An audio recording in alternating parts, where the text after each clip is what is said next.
Hello, I'm MB Hanrahan, and this is Gary Best. And Gary is the current director of the Improv Company. I got that right? The Improv That's Company? right. That's right. The Okay, Ventura Improv Company.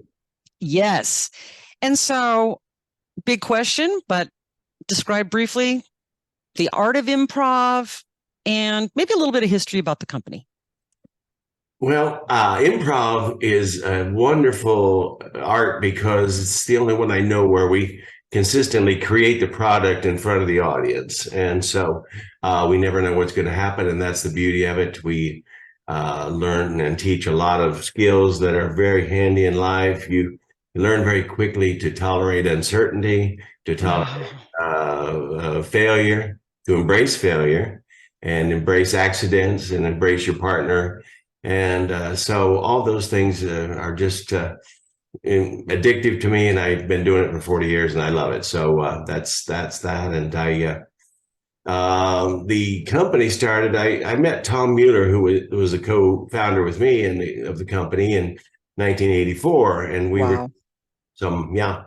so nearly 40 years, and so we were doing some improv things, but we really had no idea what we were doing. I mean, he much more than I did, but I had just started acting, and I saw him do a workshop, and I was instantly addicted because it was so scary. And I've always believed if something scares you, you should try to embrace it. So he and then about 2 or 3 years of messing around with doing shows at the old City Bakery and the old Plaza Players over on Market, we uh, got a hold of a book through one of our members, and it was called Impro, and it was Keith Johnstone, an Englishman, who wrote the book that we consider our Bible of God. Hmm. And what we learned from him was a whole bunch of vocabulary and guidelines and rules of behavior, and it helped us enormously. So that's when we founded the Theater Sports Group, which is a kind of improv format that we did for years. Go ahead and describe what theater sports is. Well, theater sports, we don't do it anymore. I never Hmm. embraced it as much as some people, but the in theater sports was a format. Johnstone wanted to create the same sort of drama and excitement in an improv show that you have in a professional wrestling match. Oh, We had teams, we had referees, we had judges, and I am just have a sort of a resistance to anything that's competitive in art. And so I don't like award shows. I don't like jury. I don't like anything that's competitive in art. But so we just, when I sort of took over in about 15, whatever it was, years ago, hmm. we didn't do theater sports anymore. Okay. But it's the same stuff, but they just don't have the conceit of judges and referees and I those get things. it. Okay, so now people know what, like they know the difference, which is good, I'm thinking.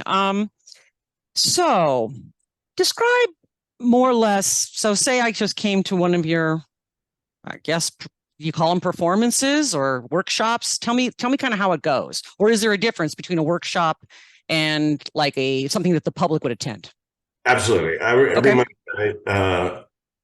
currently we're doing workshops on Monday nights at a place called Namba. That's on Oak Street in Ventura, California, and we do those at 7 o'clock on a Monday night, and so people come from all walks of life and all levels of experience, and we play, and that's the main thing, is to get people to play with each other Mhm. and trust each other and support each other, because it's a very much a collaborative, cooperative art. We are building a house, and so we build a foundation together by telling each other who we are, what's our relationship, how long have we known each other, Mhm. details of that relationship, and where are we, and all those things build the foundation of the scene. And then you can start to make what we call offers. Well, that's a lovely dress you're wearing for the wedding, Marie, and except now you're Marie and we're going to a wedding in that dress you're wearing now. And you embrace that and say, "Oh, you really think so? It was my mother's. I thought it might be a bit, appropriate for the event." Well, Yes. Well, your mother was a large woman. Oh, you an offer that the dress may be a little roomy on you. So those kind of things that we're building a foundation of a house and building a house brick by brick and through cooperation and saying yes and yes and which you've all heard is one of the basic tenets of improv is that you say yes and then you add some information. Okay. Wow. Yeah, that does sound very existential. Would that be the right word? Um, It so, can be. and then do you put on public performances or is it just strictly workshop only? No, we're still doing performances. Okay. We only do them once a month now because when we had our theater on Palm Street, we were paying the rent, so we had to Got do it. shows a week just to pay the rent, and it was a lot. Yeah. And when I retired, we gave up that space, and then I decided I wasn't done with improv. So when Namba came on my radar, we worked out a deal with them where we teach classes there, and we the first Friday, which currently when we're recording this is this week, we'll first Friday of every month we do a show at 7 o'clock, and it's great fun, and people seem to love it. So we're still doing it. That is fantastic. Okay, so you described how, just kind of how it goes. Is that just how people break in? They just show up, or do you make them like watch for a while, or do you just throw them right into the arena? I'm just kind of curious so that someone's like, man, that sounds amazing. And it also sounds really scary. What next? So tell me like what next? Well, I a little bit of both. I Okay. think I throw them into a gentle fire. We try to give them some successful experiences early on, and I try to, but um, most people know pretty quick if that's something they can embrace.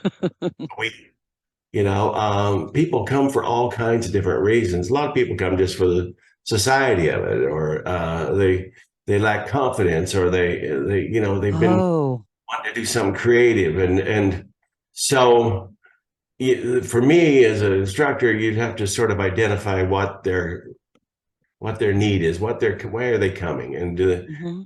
would say over half the people never want to perform. They're there for Mm. classes and the camaraderie and the meeting people and the fun, Mhm. learning how to play.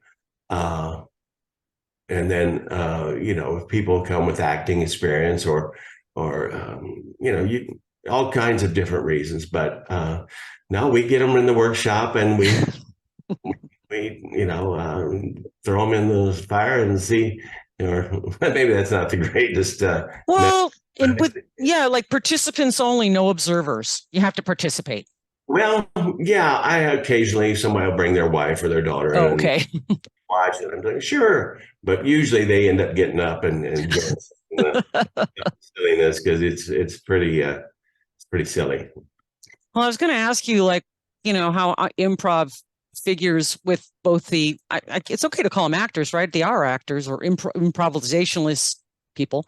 Um, and then, but yeah, I think you've really like addressed that. So, and then the audience, they're amused or freaked out, or like, is it just like entertainment for them? Or do you think the audience is maybe getting a little bit of that existential, maybe glimpse of freedom? I think that's a very interesting question, MBU. What happens? Some people are afraid to come to improv shows. They are so anxiety ridden for the performers. So we have to show them that we're okay. We can fail and not, it won't hurt our feelings, right? It happens. We're making it up. So yeah, I think the the people who are fans who come to every show do have a visceral experience with the performers, and they there is. I always say, you need a bad scene or two just to show the cliff that we're walking on, and that you Hmm. don't if you don't if there's not a sense of danger in a little bit, then it. I've seen improv. Well, Keith Johnson used to say this. Some improv groups are so good that there's an element lacking because you don't have the failures often enough to show the tightrope you're walking on. I totally get that. I totally get that. I think that's a wonderful way to kind of tie this up. But I do want you to repeat again, what is the best way for people to find you, knowing that, you may change locations again in the future? Absolutely. Website? Yeah, we have a website, Ventura Improv.com, and we're on the NAMBA website. And like I say, we are teaching there currently and doing our shows there currently. But yeah, you can reach out, and my email and my numbers on the website, and you can reach out and find out more about the classes if you. But the first class is free, and just drop by and prepare to have some fun and see if you like it, because it's not for everybody, but if it is, it's one of those art forms and experiences that you can never perfect, in my opinion. Wow. It's a lifelong pursuit, and that's why I still love it after 40 years. That's beautiful. I don't know if that's the appropriate thing to say about improv theater, but I love it. Thank you so much, Gary. Well, thank you for having me, MB. My first question was going to be for you was I forgot what MB stands for, but now I remember it's Mary Beth. So you are right. So, okay, perfect. So thank you, my audience, for joining us with Our Ventura TV, and I'll sign out today as Mary Beth Hanrahan.